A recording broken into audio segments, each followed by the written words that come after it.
I've been at Avid DigiDesign for a long time, and one of the jobs that I had prior to this one was as Vice President of Product Strategy. During that time, we were thinking about, well, Pro Tools is a very successful product. Eventually, we're going to have to grow into other areas that are close to our business. What's the best thing for us to do? Live sound seemed like a tremendous opportunity. When I encountered DigiDesign, I came on board because they said we want to branch into the live sound business, and I just thought that was very exciting as an idea. First of all, because of DigiDesign not being an obvious company to make a live sound product, and secondly because they were obviously a very competent company with a lot of digital technology, and I was pretty sure from talking to Dave LeBolt and others here that we'd end up making a pretty interesting product and we'd actually have a good chance of getting it over with the market. I used to be a touring musician for many years. I knew the live sound business pretty well. I knew a lot of people in the business, and I knew that they needed a lot of the same types of benefits that we brought to the studio environment. Digital consoles had started to kind of make their way into live sound, and then on top of it, the sound quality angle. I mean, we were at a point in history where we had PA systems that had enough resolution in them where you could hear all the nuance and the subtleties between the different consoles. All that added together, to me, it seemed like totally the right time for DigiDesign to do it. As we started to plan what the console should be all about, we realized a couple of things. One was that people were still in transition in live sound mixing. They weren't used to the idea of using a digital console. It was still a pretty new idea.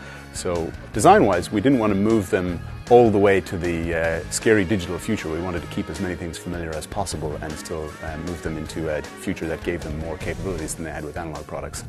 We knew going in that people were going to be skeptical. We had to make sure that we had a platform that was robust, that was designed from the ground up for live sound, and to give people all of the benefits from Pro Tools, things like the TDM plugins, direct connection to Pro Tools, but in a form factor, in a system that was really designed for the road. We got a ton of feedback from just some really great people. We did it all over the world. We contacted a number of European sound engineers and hire companies, and I was located there when I started with the project. And then we did the same thing in the US and brought in some people from Asia to give us that kind of feedback too. In a lot of the early development was focused on making the console ergonomics and making just the console workflow and look and feel be familiar to someone that's transitioning from an analog to a digital console. If they walk up and they're initially just overwhelmed with the look of it being just completely foreign, then you've got a huge hurdle to get over before they're going to start to make progress. It was a really concerted effort to avoid that misstep right at the beginning. The challenge we have in live sound is that more often than not, when you're learning to use the console, it's on the job. There's no practice time, so to speak. So you have to make that transition point from either an analog workflow to a digital workflow or even digital to digital very easy. It has to be really succinct and intuitive for the user because they're going to use it in the highest anxiety moment. Concert touring has the greatest demands in terms of signal processing capability, the number of channels that people need to use, the reliability the product needs to have, the tough environments that it's put into, and of course it also has the greatest visibility. More people are aware of what you're doing with live concert tours than in other applications for live sound consoles. So we felt by getting into the live concert touring market, we could really prove to people that we knew how to do the full range of engineering that was necessary to make a great live console. And once we'd established ourselves there, we'd be able to work our way up or down the market as we saw fit from that point forward. We always had in mind that we wanted to make a scalable product line. We wanted to extend all the way down and all the way up. And we wanted to be able to spread out beyond consoles as well. So the SC48 reflects what is essentially a third generation offering for what we're doing with the Venue product line. With SC48, we really sought to bring the power and flexibility of the larger Venue systems down into a price point and a size that more customers can afford and fit into their applications. Any conversation with SC48 has to start with a discussion of the user experience and the show file portability. That is really what this is all about here. We have a console now. It's down at a price point where nearly anybody, any institution, any organization can get into Venue and begin to build their process of working up to those bigger consoles if they need to do it. A lot of times the console shows up and it's really driven by the front of house engineers' needs, what the budget might be, but artists usually don't get that involved in that choice. And I had a gut feeling that maybe that would be a little different this time around because people wanted to be able to replicate what they did in the studio a lot more live. And it turned out to be true.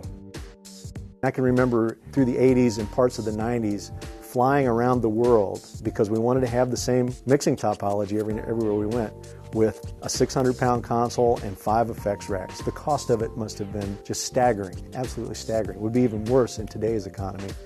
But now I don't have to do that. I can take my console and my processing, just as importantly, on a USB key, walk around anywhere on the planet and plug into a console and get to work. By designing it to run the TDM plugin architecture, we instantly inherited that entire catalog of plugins that people love in the Pro Tools world, and we gave all that choice straight away to live sound engineers. And I think the proof of how powerful a force that was lies in the fact that in the course of even a year, lots of people who adopted the console instantly went, I'm not taking any outboard gear with me anymore, and I look forward to never having to do that again because I have everything I need from the plugins. You know, the music business has changed so much in these past few years, and artists are really looking for new revenue streams. With the Pro Tools integration, being able to record every single show, now the artist has a wealth of material they can then repurpose, put it on their website, distribute it as paid recordings. It's all open to them now. I encourage every artist I work for, if you're on stage performing, you should be rolling. You should be recording. Because you may not see the value of it today, but 20 years down the line, 30 years down the line, these are going to be absolutely gold recordings. You know, we can see that now just with the recordings that, you know, we have a tendency to find through the 70s and 80s. At the time, they were probably thought to be horrible and unusable, but now with some distance on it and some perspective, we realize how valuable they are. And so they're going to be valuable to any artist. So we can do that on a nightly basis now.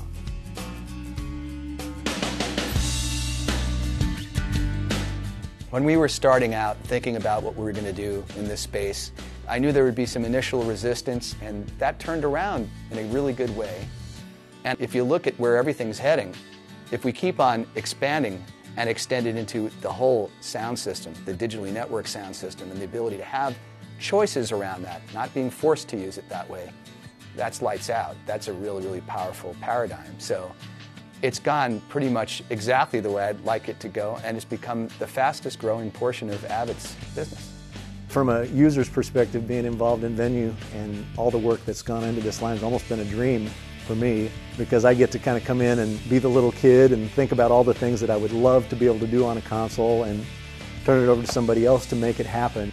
I think we've come up with some really, really good stuff. I hope that we've kind of changed the industry for the better. I feel like we have, and hopefully set digital on its path for the next few decades. We really entered from a standing start 4 years ago and really brought new ideas, new ways of working to live sound, really improved the way people work, improved the way the mixes sound, and just to be part of that and to be able to carry that forward is really exciting. I love to go to a gig and see that people are using Venue to mix the show, and I feel like it's a little secret when I'm standing in the back of the hall, and I know that I had a hand in helping create the product that they're now using to mix the gig, and I can see that things are going well for them and that they're enjoying using it and the gig sounds great, and who could ask for more than that?